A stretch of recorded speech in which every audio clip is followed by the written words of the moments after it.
obrigado, pastor Magela. Muito obrigado. É uma alegria sempre estar aqui.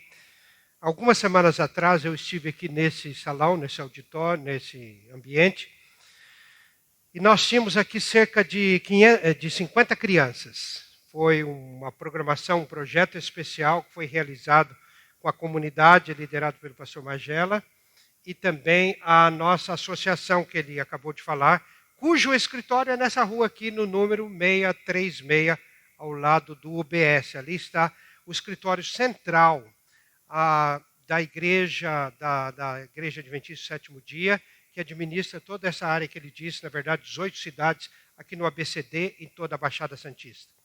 E foi muito lindo ver aqui 50 crianças, de segunda a sexta-feira, até no sábado, e alguns pais, eu acho que alguns de vocês vieram aqui também, e foi muito lindo ver aquelas crianças aqui com a equipe, alguns colaboradores da comunidade, aqui do Terceiro Ato, e vários lá do escritório nosso, que deixaram algumas horas o trabalho no escritório e vieram aqui para fazer uma atividade maravilhosa no período de férias. Parabéns a pastor Geraldo Magela, toda a equipe, o pastor William, e o pastor Wanderson Domingues está sempre aqui falando a vocês, pregando a palavra de Deus, ensinando a palavra de Deus.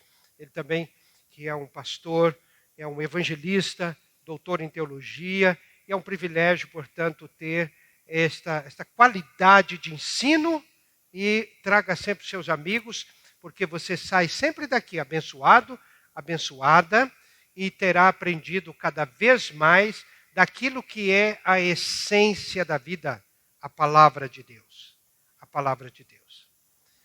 Você sabe que a ciência que trata do conhecimento é chamado de epistemologia, é a ciência que lida com o conhecimento. E a gente fica pensando, quais são as fontes do conhecimento? De onde a gente adquire conhecimento? Existem várias fontes de conhecimento. A intuição é uma fonte de conhecimento. A experiência humana é uma fonte de conhecimento. A história é uma fonte de conhecimento. O empirismo é uma fonte de conhecimento. O laboratório, aquilo que é constatado, são fontes de conhecimento.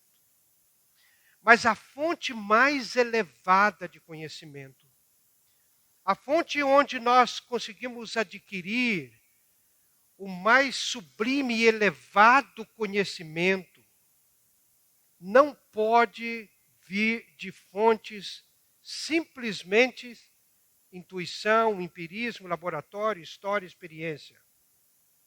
A maior fonte de conhecimento é a revelação. Porque só através da revelação nós conhecemos a Deus. Nós não podemos conhecer a Deus no laboratório, nós não podemos fazer teste de carbono 14 para ver se Deus existe, nós não podemos buscar na história e provar na história que Deus existe. Nós só sabemos que Deus existe porque Ele se revela a nós. Portanto, a fonte mais elevada de conhecimento é a revelação. E o acesso à revelação que nós temos, a maior ferramenta para irmos à revelação é a Bíblia Sagrada. A Bíblia é a palavra de Deus, porque a vontade de Deus, a realidade de Deus, a pessoa que Deus é, está revelada aqui, ou estão revelados aqui no livro, na Bíblia. Por isso esse livro, que foi escrito num espaço de 1.600 anos, os primeiros 5 livros, ou 6 livros foram escritos por Moisés, possivelmente o primeiro livro da Bíblia a ser escrito, não foi o livro de Gênesis, mas possivelmente tenha sido o livro de Jó, que viveu muito antes de Moisés. E Moisés quem escreveu o livro de Jó, e conta a história de Jó, que é uma história maravilhosa. E no livro de Jó você tem uma das maiores revelações de quem Deus é. Muita gente estuda o livro de Jó para entender a questão do sofrimento. Ok. A gente entende porque existe sofrimento realmente no livro de Jó. Mas o livro de Jó, de maneira especial, revela quem é Deus. Quem é Deus. E esse livro foi escrito há 1450 anos, há 1500 anos antes de Cristo. Aí você vai para o último livro da Bíblia, este sim, que está aqui na ordem cronológica e também no impresso, que é o livro do Apocalipse, foi escrito quase 100 anos depois de Cristo. Então é um espaço de 1600 anos, 1500 a 1600 anos. Você tem aqui 66 livros, 39 deles escritos antes de Jesus nascer e 27 depois que Jesus nasceu. Começando com os 4 evangelhos. Mateus, Marcos, Lucas e João, depois o livro de Atos dos Apóstolos, que fala sobre a vida dos apóstolos depois da morte de Jesus. E depois 14 cartas escritas por Paulo, incluindo o livro de Hebreus, que eu também acredito que foi Paulo que escreveu. E depois tem Tiago, depois tem Pedro, e depois tem João. E depois Judas, que escreveu apenas um capítulo, e Apocalipse com 22 capítulos. Aqui está a revelação. Há um provérbio chinês que diz o seguinte. O provérbio chinês diz assim. A sabedoria da vida consiste em eliminar aquilo que não é essencial. Vou repetir. A sabedoria da vida consiste em eliminar aquilo que não é essencial. Meus amigos, se existe uma época que nós temos que eliminar da nossa vida aquilo que não é essencial, é hoje. Abra o seu WhatsApp. Agora não, depois você abre, tá bom? Mas abra o WhatsApp. Veja os grupos que você pertence. Fique aí num desses grupos aí sem olhar uma semana. Se você faz parte de... Hoje quase todo mundo faz parte de 5, 6, 10 grupos. Eu nem vou falar quantos grupos eu faço parte, porque eu nem sei quantos grupos eu faço parte. Eu sou pastor geral, sou presidente de uma associação. De repente uma pessoa tem um problema lá numa igreja, lá no litoral, em qualquer outro lugar. Eles criam um grupo de WhatsApp. Ah, a igreja está vazando, quebrou a telha. Então nós precisamos criar um grupo de WhatsApp para tratar desse assunto. E me coloca no grupo de WhatsApp. Eu nem sou louco de responder, porque se eu respondo agora eu estou comprometido. Então eu não sei quantos grupos de WhatsApp eu pertenço. Mas pelo menos 20 ou 30 eu sei que tenho que de vez em quando responder alguma coisa, fora as mensagens diretas. Agora você olha os GIFs, né? Aqueles vídeos, política, futebol, né? Piadas. Você consegue isso? Então a sabedoria da vida consiste em eliminar aquilo que não é essencial. Agora, na vida espiritual, na fé, na religião, você olha agora para a mídia, você olha para a televisão, você olha para as propostas que você tem de igrejas, de fé, de ensino, de projeto espiritual. E aí você fica, mas qual será que é o melhor para mim, para minha família, para meus filhos? Aí vem e você fala, olha, eu acho que eu vou me aderir àquela ideia de que todos os caminhos levam a Deus. Tá, mas se eu estiver errado no final, como é que eu faço? Eu vou estar perdido. Eu só tenho uma chance na vida, porque eu só tenho uma vida. Se eu pegar o caminho certo na vida, eu vou chegar onde eu quero, onde eu sonho. Eu rogo a Deus, eu peço a Deus para me dirigir, porque eu quero, quando terminar a minha vida, eu sei que acabou a minha chance. E eu quero ter a vida eterna. Eu sei que Jesus morreu, eu sei que existe a vida eterna, eu sei que existe o céu. Tudo bem que tem aí o ensino do evolucionismo, mas eu não tenho fé suficiente para acreditar no evolucionismo. Existe um escritor chamado William Craig. Ele faz uma ilustração muito interessante sobre o evolucionismo, sobre aquilo que as nossas crianças aprendem hoje na escola e que vocês aprendem nas universidades. Muitos ainda estão na universidade aqui. Ele disse o seguinte, ele faz uma analogia. Ele disse que no ano de 1963, num dia ensolarado, maravilhoso, um carro conversível levava o presidente JFK, John Fitzgerald Kennedy, e a sua linda esposa Jacqueline, um carro aberto, conversível, nas ruas de Dallas, no Texas. E ali estavam os maiores agentes do mundo para proteger o presidente. Ali estava o FBI, ali estava a CIA, ali estava a guarda pessoal do presidente, ali estavam essa segurança em todos os prédios por onde o presidente, o carro do presidente iria passar. E ali estava toda a mídia. Ali estavam câmeras de televisões como é que chama aquele negócio que segura as câmeras mesmo, né? Bom, enfim, aquelas torres. Hein? Grua. Naquelas gruas, câmera de televisão nos prédios, nas árvores, fotógrafos, acompanhando, dava para ver cada piscada do presidente dentro daquele carro aberto. E da sua linda esposa Jaqueline. De repente vem um tiro e, pum, acerta o presidente. Ele tem um movimento, vem outro tiro, pum, ele cai e mata o presidente. E até hoje ninguém sabe quem matou o presidente Kennedy. Quem matou sabe. Quem participou do conluio, né, sabe. Mas o mundo não sabe quem matou o presidente Kennedy. Quantos filmes? Outro dia eu assisti de novo o JFK, um dos mais famosos filmes, e eu assisti com muita atenção. Kevin Costner, que é o autor principal. E as pesquisas que são feitas sobre a morte do presidente. Ninguém sabe quem matou o presidente. Muito bem. Agora os nossos filhos vão na escola, você vai na universidade, nossos filhos ligam a televisão, um canal de cultura, e lá está escrito com toda a prova o que aconteceu com os dinossauros há 60 milhões de anos atrás, em detalhes. Ou o que aconteceu no Big Bang há 15 bilhões de anos atrás, sabem tudo. Eu não tenho fé para isso.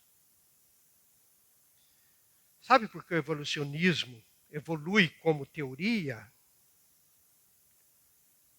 Sabe por quê que evolui? Porque os ateus não têm outra explicação para dar. Eles admitem. É difícil acreditar no evolucionismo, mas eles partem do seguinte princípio: Deus não existe.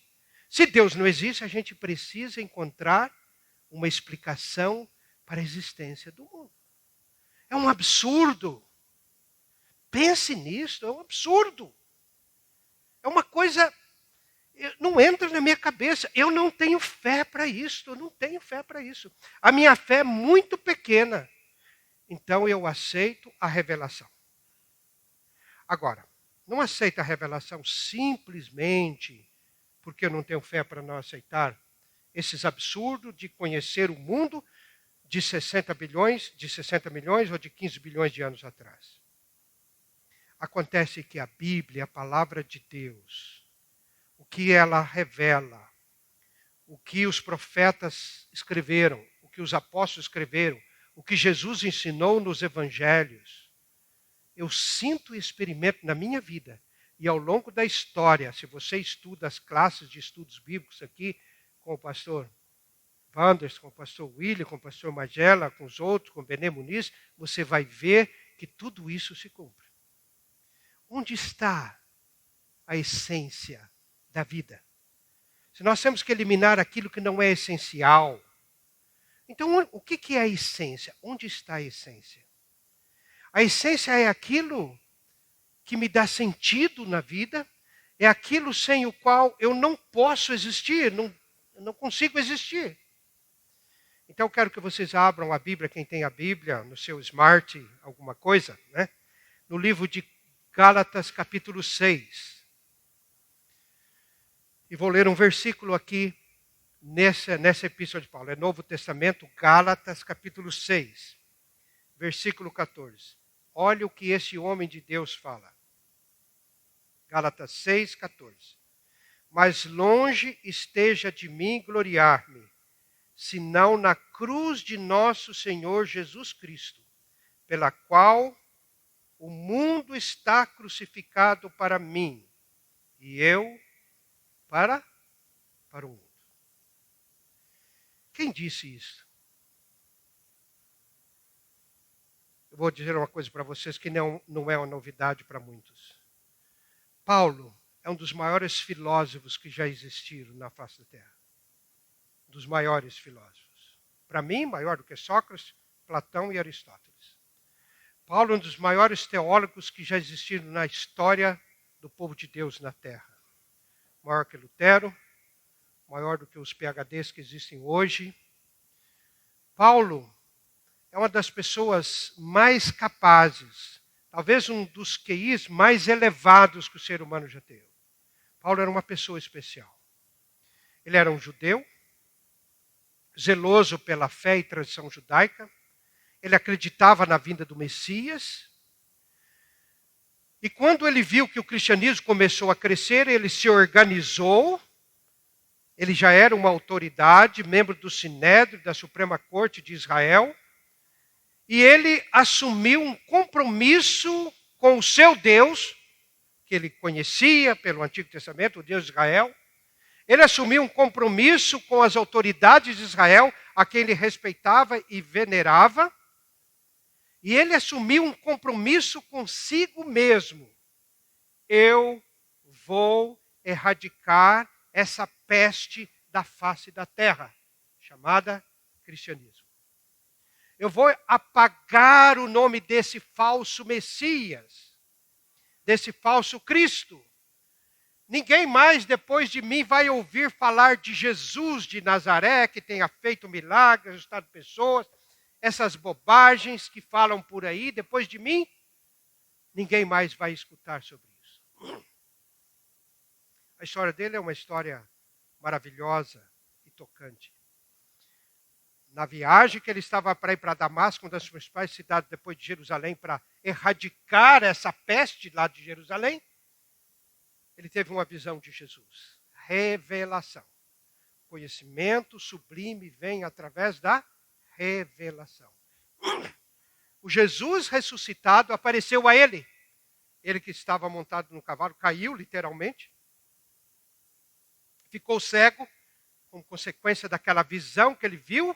Jesus na sua glória, não toda a glória, mas Jesus deixou transparecer um pouco da glória dele, o suficiente para aquele homem cair como morto e ficou cego. Chegou a Damasco e ele perguntou: Senhor, quem és? Ele disse: eu sou Jesus a quem persegues. Paulo se converteu. A história de Paulo é maravilhosa, está no livro de Atos dos Apóstolos. Agora ele escreve aqui aos Gálatas: longe de mim gloriar-me a não ser na cruz de nosso Senhor Jesus Cristo. Quando Paulo fala essa frase, essas palavras, a cruz ainda era uma vergonha. Os romanos e os próprios judeus acusavam os cristãos dizendo: vocês seguem o Messias que morreu na cruz. Ninguém morre na cruz a não ser um condenado, um desgraçado, uma pessoa indigna. A cruz, desculpem, num extraordinário livro escrito por John Stott, chamado A Cruz de Cristo, John Stott diz o seguinte: usada pelos gregos e romanos que se apossaram da crucifixão, que aparentemente foi inventada pelos bárbaros que viviam à margem do mundo conhecido. Essa é a cruz. A cruz, obrigado. A cruz foi inventada, então, possivelmente por estas civilizações que viviam, por esses bárbaros que viviam à margem da civilização conhecida. John Stott continua: a cruz é provavelmente o método mais cruel de execução, pois deliberadamente atrasa a morte até que a máxima tortura seja infligida. O objetivo de matar alguém na cruz não era simplesmente tirar a vida. O objetivo era infligir o máximo sofrimento e mais, era também provocar a maior humilhação na pessoa que era crucificada. Somente os maiores assassinos, as pessoas mais abjetas da sociedade, é que eram pregadas na cruz. E normalmente a pessoa era despida completamente e pregada de frente. Então tinha um nu frontal. Foi assim que Jesus foi pregado na cruz. Jesus foi despido, completamente nu, frontal. Quem olha o via de frente. Foi assim que Jesus foi pregado na cruz. A cruz é vergonha. O cidadão romano jamais poderia ser pregado numa cruz. Então, a cruz era degradante. Agora vem Paulo, esse homem que um dos maiores homens que existiu nesse planeta até hoje, dizendo: longe de mim esteja a gloriar-me, a não ser na cruz de nosso Senhor Jesus Cristo, pela qual o mundo está crucificado para mim. E eu estou crucificado para o mundo. Queridos, a essência da religião cristã é a cruz de nosso Senhor Jesus Cristo. Se eu e você entendermos o que aconteceu naquela cruz, no dia 14 do mês de Abib, que é mais ou menos o mês de abril, ou mês de Nissan, Abib e Nissan é o nome daquele mês, chamado o primeiro mês do calendário religioso dos judeus. Até hoje tem a Pessa, que é no dia 14 de Nissan, ou Abib. Se nós entendemos o que aconteceu no dia 14 de Abib, ou Nissan, do ano 31 da nossa era, portanto faz a conta quantos anos atrás, você entende a essência da vida. E se nós não entendemos e não aceitarmos o que aconteceu no dia 14 de Nissan do ano 31, a nossa salvação eterna está em risco. A essência da religião cristã é a cruz de nosso Senhor Jesus Cristo. O que a cruz revela? O que a cruz mostra? Qual o significado da cruz? Primeiramente, a cruz revela o que é o pecado. Essa é uma palavra impopular, imprópria, para se falar em público. Na Bíblia, o pecado é definido como transgressão da lei de Deus. Mas a gente pode dizer que o pecado, na sua não definição, mas uma explicação, o pecado é a inconformidade com a vontade de Deus. O pecado é a inconformidade com a vontade revelada de Deus. Tudo que Deus revela, o pecado tenta levar você para um outro caminho. Não necessariamente um caminho oposto àquilo que você está ouvindo de Deus, mas deturpar o caminho que você está seguindo, não na pureza que Deus está estabelecendo. Então, primeiramente, a cruz revela o pecado. Há uma escritora, Ellen White, que ela diz o seguinte: o pecado destrói na alma humana não só o desejo, mas também a capacidade de conhecer a Deus. O pecado se revela no ato: mentir, roubar, adulterar, sonegar, criticar, fofocar. Mas o pecado, na verdade, aliás, os atos, na verdade, são apenas a revelação do pecado. O pecado é uma condição do coração. E depois que nossos primeiros pais pecaram no Jardim do Éden, todos nós já nascemos com essa condição, com essa natureza pecaminosa. Uma criança, por mais linda e bela, ela já é egoísta. A raiz do egoísmo já está no coração de uma criança. Então o pecado é uma condição. E o pecado, uma vez dando vazão, dando oportunidade para que ele se revele em atos, vai identificando a pessoa de tal maneira com essa condição, que o pecado destrói na pessoa o desejo de conhecer a Deus. Mais do que isso, ela destrói a capacidade de conhecer a Deus. Imagina um corredor, um atleta que pratica o atletismo,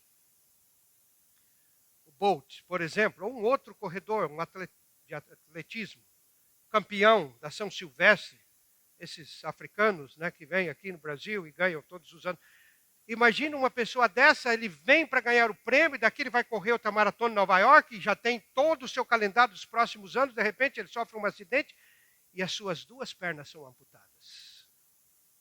Ele não tem mais a capacidade. Ok, tem a Paralimpíada, mas isso é outra coisa. Mas ele nunca mais vai ser um corredor. O pecado faz isso. A cruz revela o que é o pecado. A cruz é a solução para o problema do pecado. Mas é a única solução que o Deus onipotente, onisciente encontrou para eliminar o pecado, para vencer o pecado, para destruir o pecado. Só a cruz. A cruz é a essência do conhecimento de Deus. Se você quer conhecer, então, a força do pecado, a ofensa do pecado, a gravidade do pecado, você precisa olhar para a cruz de nosso Senhor Jesus Cristo. Você vai ver ali uma pessoa perfeita, mas não simplesmente um ser humano perfeito, mas o próprio Deus que se tornou homem, se encarnou no ventre de uma virgem camponesa da região de Nazaré, na Palestina, e viveu uma vida perfeita, sem nenhum pecado, nunca pecou. Você vai ver aquela pessoa agonizando e morrendo ali na cruz do Calvário.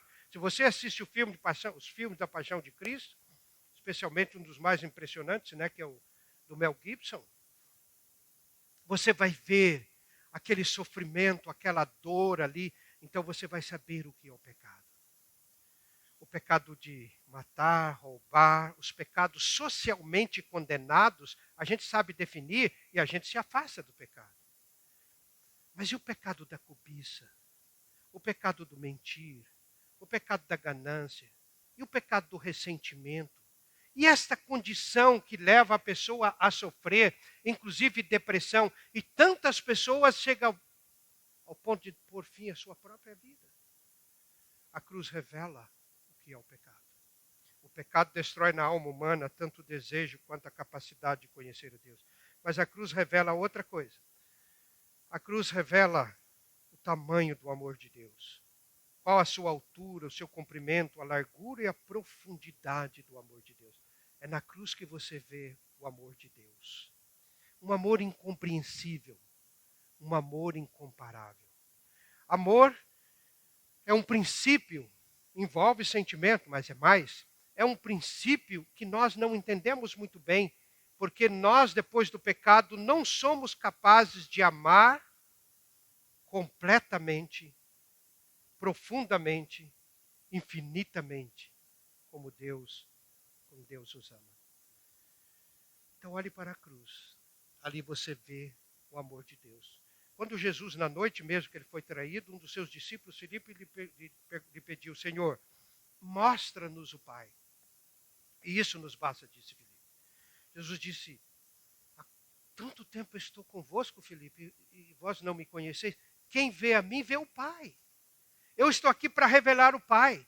Hoje nós temos a revelação de Deus suprema, a Bíblia Sagrada, mas Jesus é a revelação suprema de Deus. Quando você vai aos evangelhos, tudo que você lê sobre Jesus, tudo que você aprende sobre Jesus, então tudo aquilo que descreve a vida de nosso Senhor Jesus Cristo, os seus milagres, o seu amor, o seu perdão, o seu poder em transformar a vida de uma prostituta, de uma mulher completamente possuída por diabo, tão possuída que por 7 ocasiões Jesus a libertou, mas depois, finalmente, ela voltava a servir a Satanás até que finalmente foi liberta.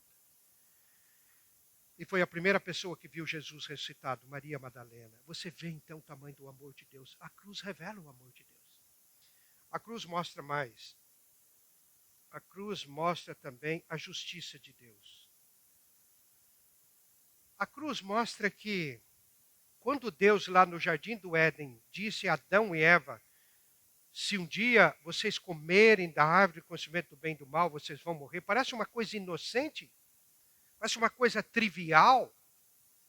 Mas lembre-se, aquela árvore do conhecimento do bem e do mal que Deus colocou no meio do Jardim do Éden, ela não era uma árvore amaldiçoada, uma árvore negativa. Pelo contrário, aquela era a árvore de Deus, era uma árvore santa, ela era de Deus. Ela pertencia a Deus, por isso Adão e Eva não podiam nem tocar. Ali estava toda a lei de Deus resumida em apenas um único mandamento: não toque e não coma desse fruto. Então, a cruz mostra a imutabilidade da lei de Deus, dos mandamentos de Deus. Tem pessoas hoje que ensinam, tem igrejas que ensinam hoje e falam assim: não, mas essa questão dos mandamentos da lei de Deus é coisa do Antigo Testamento. Ué, mas e daí? Mas Jesus disse: se vocês me amam, então vocês guardam os meus mandamentos. João, que escreveu já quase 100 anos, 60 anos depois da morte de Cristo, ele escreveu na sua primeira epístola, capítulo 2, verso 4, ele diz: aquele que diz eu conheço a Deus e não guarda os seus mandamentos é mentiroso e a mentira é pecado. Então a cruz revela a imutabilidade da lei de Deus. A cruz revela a justiça de Deus. Aqui tem uma coisa extraordinária. Por que para resolver o problema do pecado, né, o salário do pecado é a morte? Então, depois do pecado de Adão e Eva no jardim do Éden, eles foram expulsos do jardim do Éden. É o que a Bíblia diz. E eu aceito a revelação, como eu falei, eu não tenho fé para aceitar o evolucionismo, não tenho fé para aceitar o ateísmo.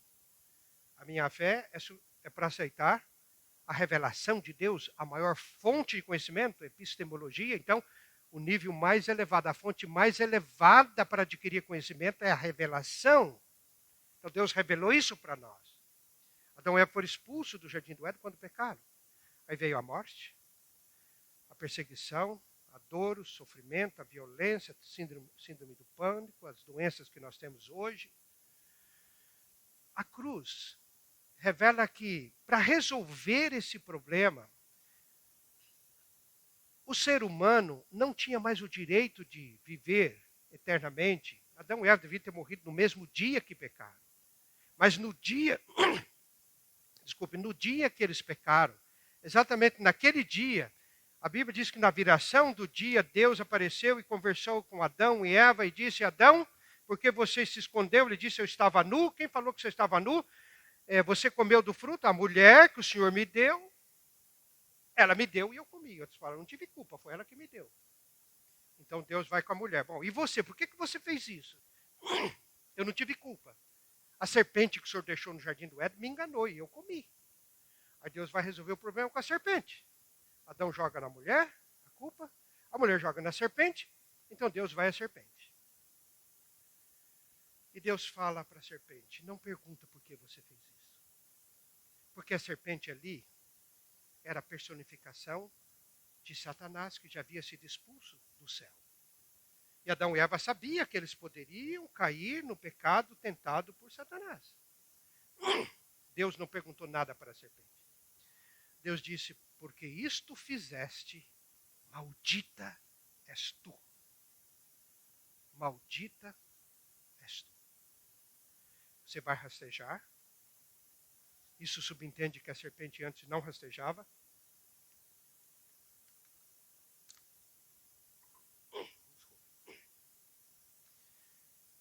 E Jesus não estava falando ali com um animal. Jesus está falando com um ser sobrenatural. Um anjo criado por Deus lá no passado, que se rebelara contra Deus, o mais poderoso e honrado de todos os anjos. É com ele que Jesus estava falando. E Jesus disse: você fez isso? Você é maldito. E Jesus disse assim, Gênesis 3, verso 15. Você escravizou meus filhos, você seduziu meus filhos, Adão e Eva, e eles têm que morrer. Você é maldita, você vai morrer. Mas eu vou fazer uma coisa. Eu vou pôr uma inimizade entre você e a mulher. Entre os seus seguidores, a sua descendência, aqueles que seguem o seu plano, a sua proposta, os seus enganos, e o descendente da mulher. Não fala a descendência, mas o descendente. Esse descendente que vai vir da mulher vai te ferir a cabeça, ou seja, vai te matar, você vai morrer. Embora você vai conseguir feri-lo o calcanhar. Ali, Deus fez a primeira promessa da cruz. Foi a primeira promessa da cruz. Ali a cruz foi dramatizada em palavras. A inimizade entre Adão, entre a humanidade e Satanás, Deus colocou ali de uma forma sobrenatural. E Deus está dizendo, vai vir um descendente e ele vai destruir. Você é maldita. Agora Deus se volta para a mulher e disse, veja, Adão, Eva, a serpente. Agora Deus vai, serpente, Eva, Adão. Eva, você não vai morrer, mas você vai dar à luz em dores. E o teu desejo será para o seu marido e ele te governará. Deus abençoa a harmonia entre homem e mulher, mas sabe que agora o conflito, a possibilidade de conflito, de desarmonia conjugal, infelizmente, iria existir como uma consequência do pecado como existe hoje. Por isso nós temos as separações, as traições, os divórcios, os ressentimentos, a violência. Aliás, hoje a Igreja Adventista no Brasil está executando várias manifestações pelo Brasil afora, chamado Quebrando o Silêncio. E todos os anos nós fazemos a campanha do Quebrando o Silêncio. E tem uma revista aí, eu espero que você já receba essa revista e vocês também participem dessa campanha, ajudando as pessoas. A orientação que a igreja dá, que a Igreja Adventista dá, para uma pessoa que sabe que existe abuso dentro de uma casa, a igreja não titubeia. O nosso conselho é denuncie. Denuncie. Qualquer tipo de abuso deve ser denunciado. Você não precisa ir à delegacia da mulher, ou do homem, ou neutra. Você tem um telefone que você pode denunciar. Mas infelizmente isso existe. Agora a serpente fica olhando aqui para a mulher e fala, mas Deus não vai destruir a mulher? Porque Deus falou que se comesse iria pecar, iria morrer. Como é que ela não vai morrer? Ah, Deus vai acertar com Adão. Deus vai com Adão e diz assim, porque você pecou, maldita é a terra por tua causa. Mas Deus não amaldiçoa nem a mulher, nem Adão. Deus amaldiçoa a serpente, que vai ser destruída por aquele que iria nascer da mulher. Ele iria ferir a cabeça da serpente. E Deus abençoa a mulher. Você vai ter filhos. E abençoa Adão. Agora a vida vai ser mais difícil. Você vai comer do suor do teu rosto. A terra maravilhosa, encantadora, airosa, como o jardim do Éden. Todo o planeta seria como o jardim do Éden. Agora ela vai produzir espinhos, cardos e tudo. Eu nasci na roça. E vivi na roça até 10 anos de idade. Quando fala de cardos e espinhos, eu sei o que é isso. Eu não tinha sapatos, nem sandália. A gente andava descalço mesmo. Não tínhamos condições. Eu sei o que é isso. Eu sei o que é fazer o serviço que eu tinha que fazer aos 10 anos, 9 anos, ou até 8 anos, com meu irmão um pouco mais velho, que era separar, por exemplo, as vacas do meu pai lá na roça, colocar os bezerros no estábulo ali, e esperar a manhã seguinte, né, dormiam separados das mamães, só ordenhava de manhã. Eu sei o que é pisar em espinhos, eu sei o que é carpir, capinar, eu sei o que é enfrentar isso. Você sabe. Mas hoje na cidade também você tem o trânsito, você tem os espinhos da sua vida.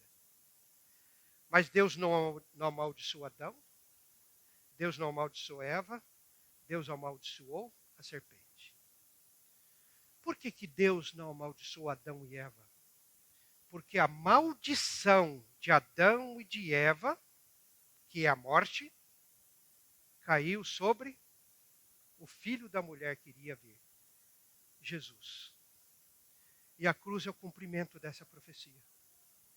Por isso, longe de mim, disse Paulo, esteja a gloriar-me, a não ser na cruz de nosso Senhor Jesus Cristo, pela qual o mundo está crucificado para mim e eu para o mundo. Queridos, essa é a essência da religião cristã.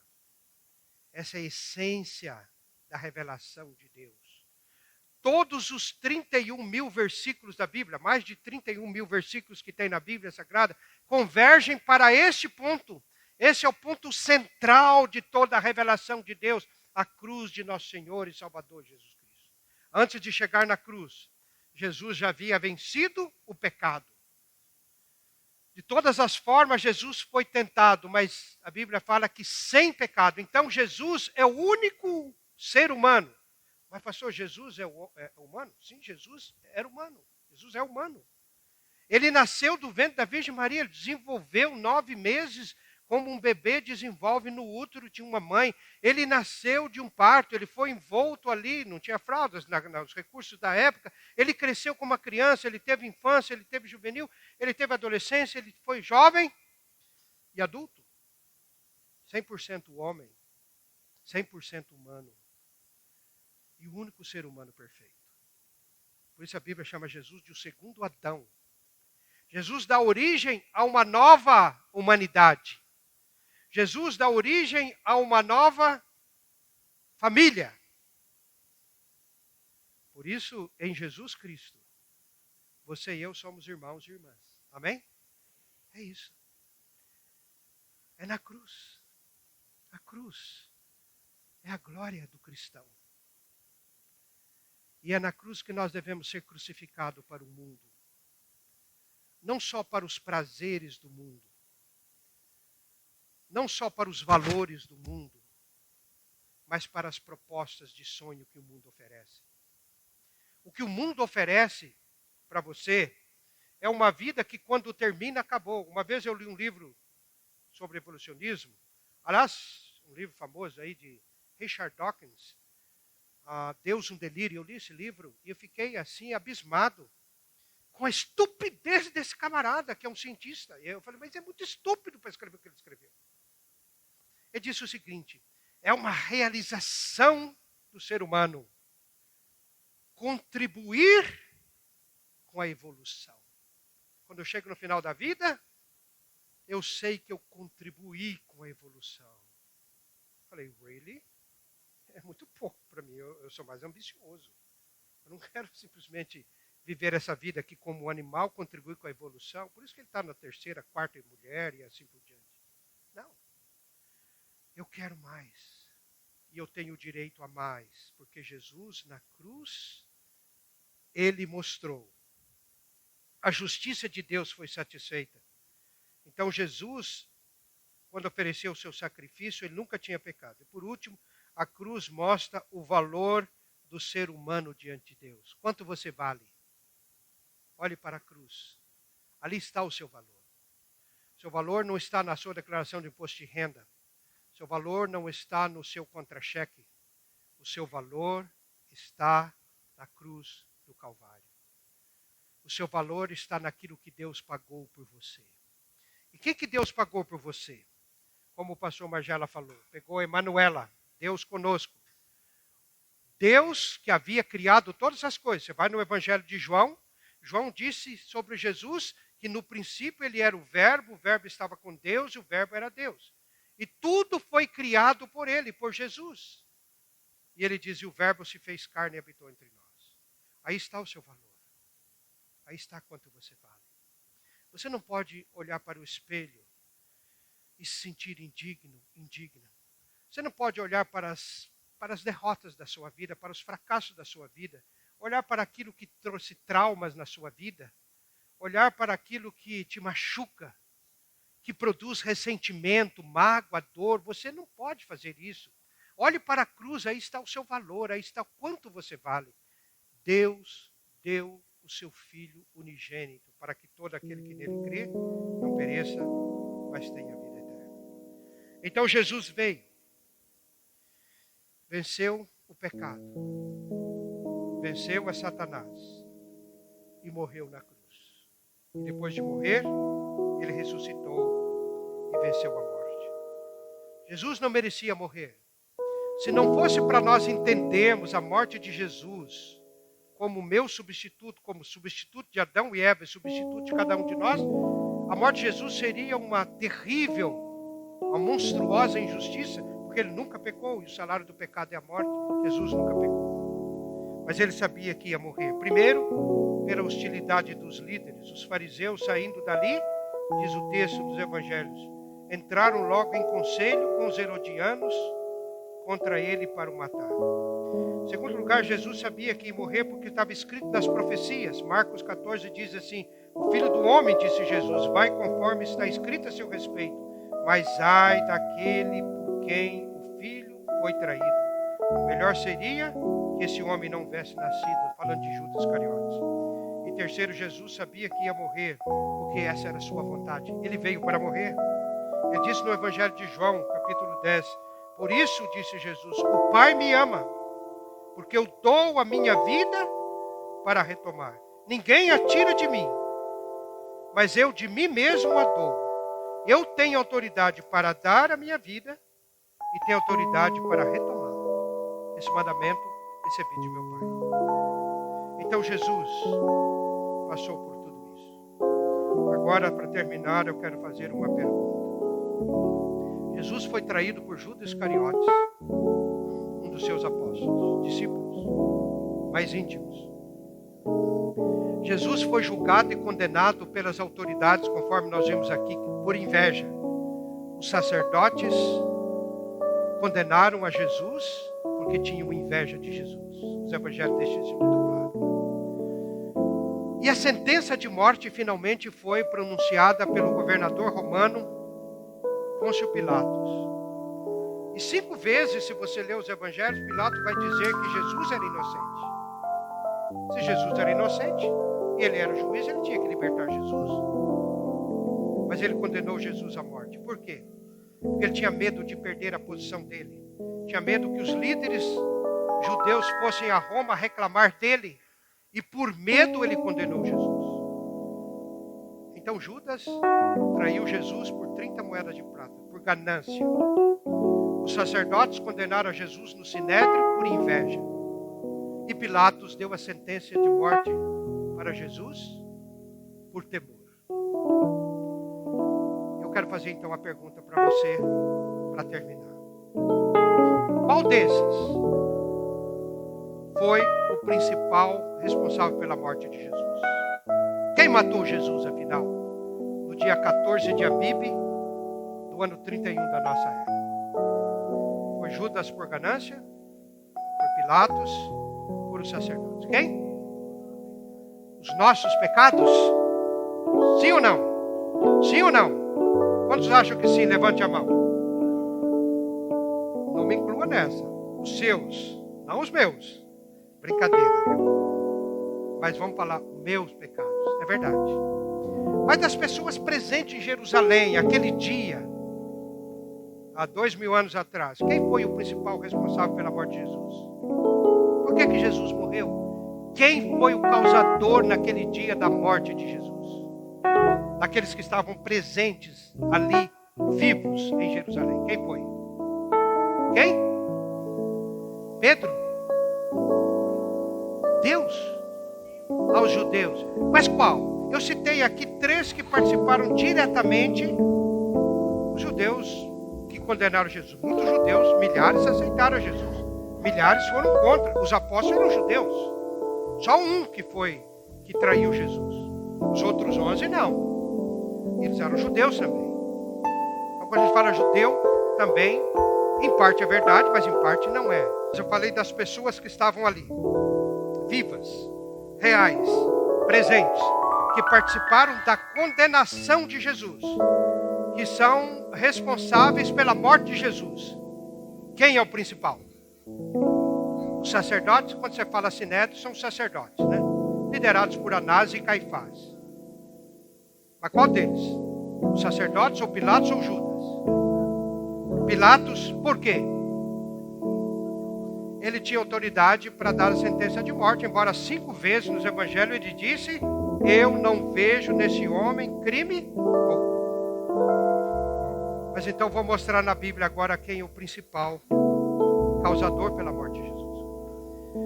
Não causador, mas o principal responsável pela morte de Jesus.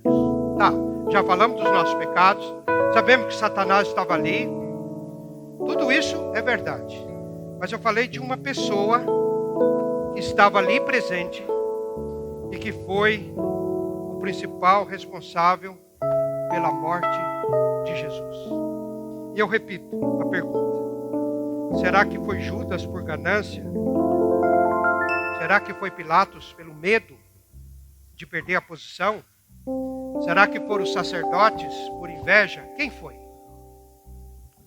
Então abram a sua Bíblia agora, no último verso, em João, capítulo 18. Aí você vai ver o momento que Jesus foi preso. No Getsemane. E Pedro levantou ali, pegou uma espada e cortou a orelha de um soldado. Jesus curou a orelha do soldado. E quando Jesus curou a orelha do soldado, chamado Malco, segundo o Evangelho de João, Jesus falou uma frase que identifica o principal responsável pela morte de Jesus no ano 31 da nossa era. Leia comigo o verso 11. João capítulo 18, verso 11. Mas Jesus disse a Pedro, quando Pedro cortou a orelha do sacerdote: mete a espada aonde? Na bainha. Não beberei porventura o cálice que é a morte, que quem me deu? Quem me deu? Quem?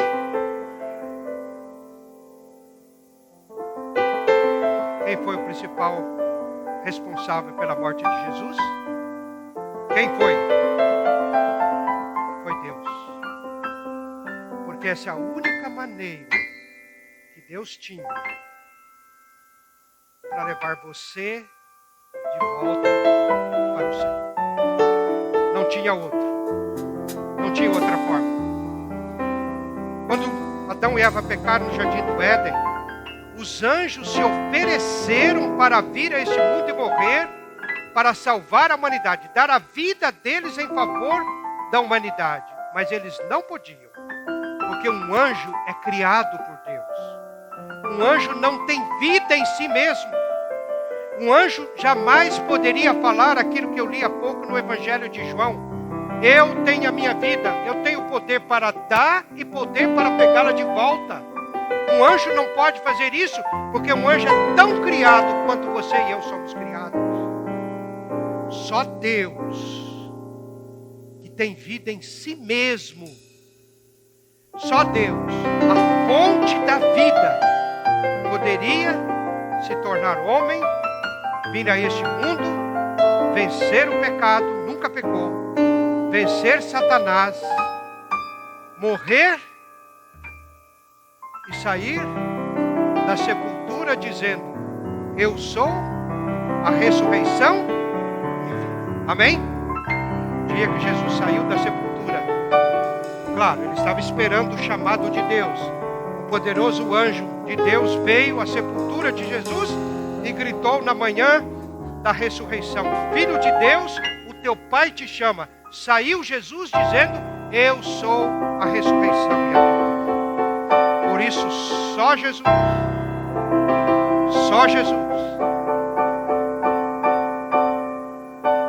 era o descendente da mulher que esmagou a cabeça da serpente. Ainda completamente não. A serpente ainda está por aí. Mas ela vai ser destruída quando Jesus voltar e nos levar de volta para a casa. Amém? Lá tem muitas moradas. Tem a sua, tem a minha. Gosto de pensar na eternidade como um lugar que cada um tem o seu assento. Lá na ceia das bodas do Cordeiro, como diz Apocalipse. Jesus morreu para salvar Abel. Caim não vai estar. O assento dele vai estar vazio. Jesus morreu para salvar Pedro, João e Tiago, mas morreu também para salvar Judas, Pilatos e Caifás.